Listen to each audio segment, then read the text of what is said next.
No schools, no teachers, no exams. Yet, for centuries, Inuit children mastered survival in one of the harshest places on Earth. How? Through a natural, genius education system unlike anything we see today. That's exactly how the Inuit people have passed down knowledge for generations. Long before modern education, the Inuit created a natural, brilliant system where children didn't just learn, they thrived in one of Earth's harshest environments. The Arctic is a land of ice, snow, and endless challenges. Yet, for centuries, the Inuit have adapted, survived, and flourished. Without schools, without teachers, and without written exams. Instead of desks and chalkboards, their classrooms were the open tundra, the icy waters, and the warm glow of the family home. So, how did they do it? The Inuit education system was built on watching, listening, and doing. Knowledge wasn't forced. It was absorbed through everyday life. Elders, parents, and the entire community played the role of teachers, ensuring that every child gained the skills needed to hunt, build, navigate, and communicate in a way that felt effortless. In this video, we'll break down the genius methods Inuit used to teach their children, methods that modern education could learn a thing or two from. Make sure to stick around until the end. And if you find this fascinating, don't forget to like, subscribe, and share your thoughts in the comments. Imagine learning not from books, but from life itself. That's exactly how Inuit children were taught.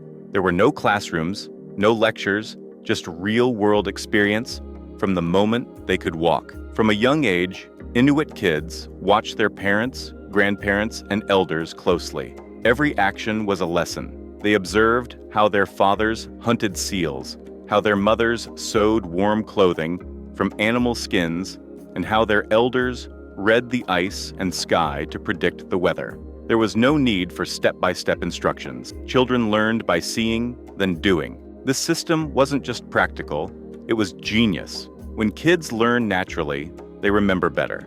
Instead of sitting at a desk memorizing facts, they were outside, actively participating.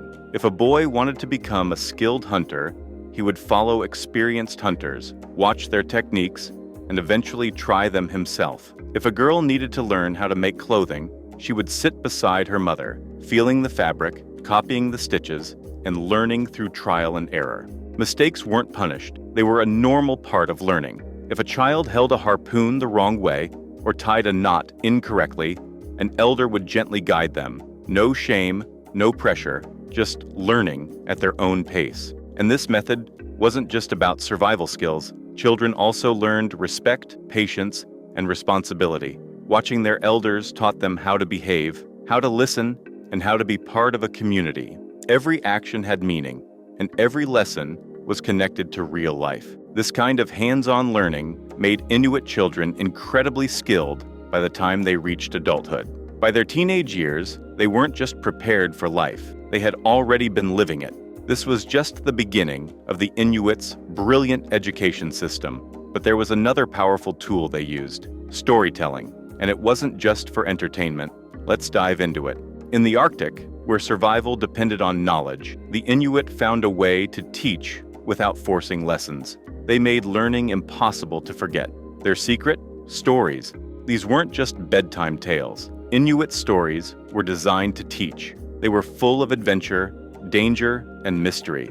But hidden within them were lessons about life, survival, and morality. Take the legend of Kaluppiluit, eerie creatures that lurked beneath the ice, waiting to pull in children who got too close to dangerous waters. To a child, it was a chilling story, but it also kept them alive, ensuring they stayed far from thin ice. Then there were stories of hunters who ignored the advice of elders and paid the price, either by starving, freezing, or getting lost in the endless Arctic night. No lectures, no punishments, just a gripping tale that left children thinking, maybe I should listen to my elders. Storytelling wasn't passive, it was an experience. Elders used dramatic voices, acted out scenes, and involved the children, making sure the lessons sank in. The best part? Kids never felt like they were being taught. They were just enjoying a great story.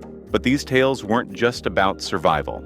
They also shaped character. Many stories emphasize the importance of patience, kindness, and respect for others. Selfish characters met unfortunate ends, while those who helped their community thrived. This was education at its best, memorable, engaging, and full of wisdom.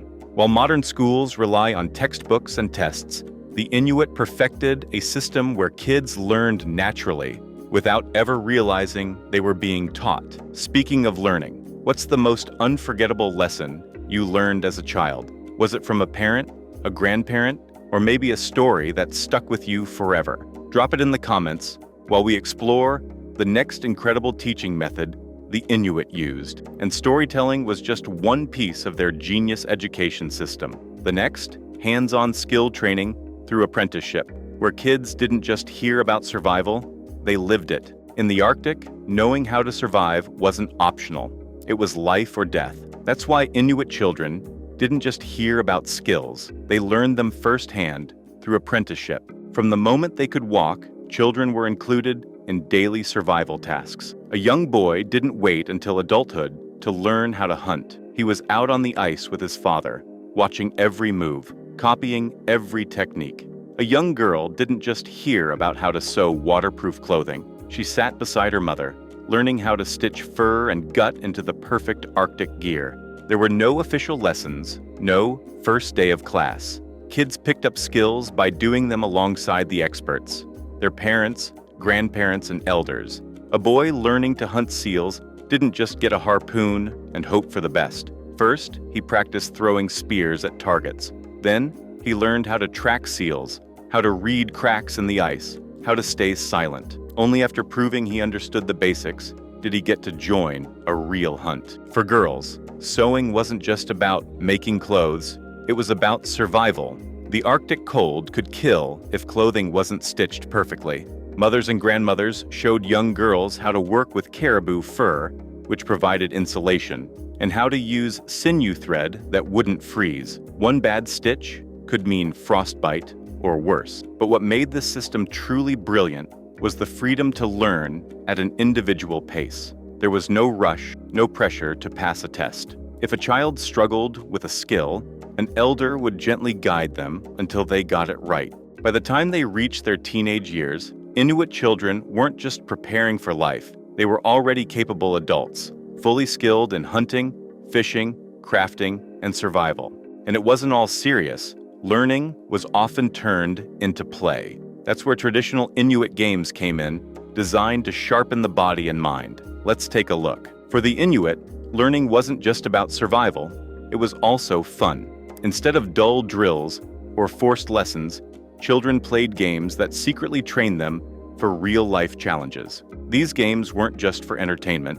Every single one had a purpose. They built strength, endurance, patience, and focus, all essential for life in the Arctic. One of the most famous games was the 1-foot high kick. A player had to jump and kick a hanging target with 1 foot, then land on that same foot. It looked like just a fun trick, but it actually trained hunters to signal over long distances. If someone spotted an animal far away, they could kick high in the air, a clear signal to others without making a sound. Another game, knuckle hop, was brutal. Players had to move forward in a push-up position, bouncing only on their fists and toes. It tested pain tolerance, endurance, and toughness, exactly what was needed for crawling across ice while hunting seals. There were also quieter games, like string games, which worked like today's cat's cradle. These weren't just about making patterns. They trained fingers for the delicate work of sewing, knot tying, and tool making. And let's not forget breath-holding contests. These weren't just to see who could hold their breath the longest. They prepared children for the harsh reality of diving under ice to hunt or escape danger. But the most important lesson these games taught? Mental toughness. The Arctic was unpredictable and unforgiving. A good hunter needed more than just strength. They needed focus, patience, and the ability to keep going, no matter what. Through play, Inuit children developed the physical and mental skills needed to survive, without even realizing they were training. And through all of this, hunting, storytelling, games, one thing remained at the heart of Inuit education, their language and culture. That's what we'll explore next. For the Inuit, education wasn't just about learning skills. It was about keeping their culture alive. And at the center of that culture was language. Unlike many societies that relied on written words, Inuit knowledge was passed down entirely through speech. This made language more than just a way to communicate. It was the key to survival, history, and identity. Inuktitut, the traditional Inuit language, is incredibly rich in meaning. For example, there are dozens of words for snow and ice, each describing a different texture, thickness, or condition. A hunter had to understand these differences to predict danger, find food, and navigate safely. Without language, this knowledge would be lost. Elders made sure that every child learned Inuktitut by hearing it constantly, through stories, conversations, and songs. No child was ever forced to study the language. Instead, it was woven naturally into their daily lives. Even names carried deep meaning. Inuit children were often given names of respected ancestors, connecting them to their family's past. They were expected to live up to the values of the person they were named after. Beyond language, Inuit traditions were kept alive through daily life. Every skill, from hunting to clothing making, had cultural importance. Learning to carve a tool wasn't just about survival. It was about carrying on the knowledge of generations before. This natural way of passing down language and culture made sure that Inuit children didn't just learn how to survive. They understood who they were and where they came from. But what made this whole system truly genius was how well it worked. Inuit children grew up confident, skilled, and deeply connected to their community, all without a single classroom. The Inuit didn't need schools, textbooks, or exams to educate their children. They had something even better. Through hands-on learning, storytelling, games, and cultural traditions, they passed down everything a child needed to survive and thrive in the Arctic. Instead of sitting in a classroom, Inuit kids learned by watching, listening, and doing. They absorbed skills naturally, whether it was hunting, sewing, or reading the weather. No stress, no pressure, just real-life experience. Storytelling made learning unforgettable. A simple tale about a mythical creature taught children to stay away from thin ice. A hunting story reminded them to respect their elders' wisdom. Every lesson was hidden inside a fascinating story that stuck with them for life. Games weren't just for fun. They trained bodies and minds for the challenges of the Arctic. Running, jumping, and even holding their breath prepared them for the real dangers they would face as adults. Through it all, Inuit education preserved language, history, and identity. By the time a child reached adulthood, they weren't just educated, they were fully prepared for life. What if modern schools embraced this ancient wisdom? Could hands-on learning and storytelling make education more powerful than ever? What do you think? Could modern schools use some of these methods? Let us know in the comments. And if you enjoyed this, don't forget to like, subscribe, and hit the notification bell for more fascinating content.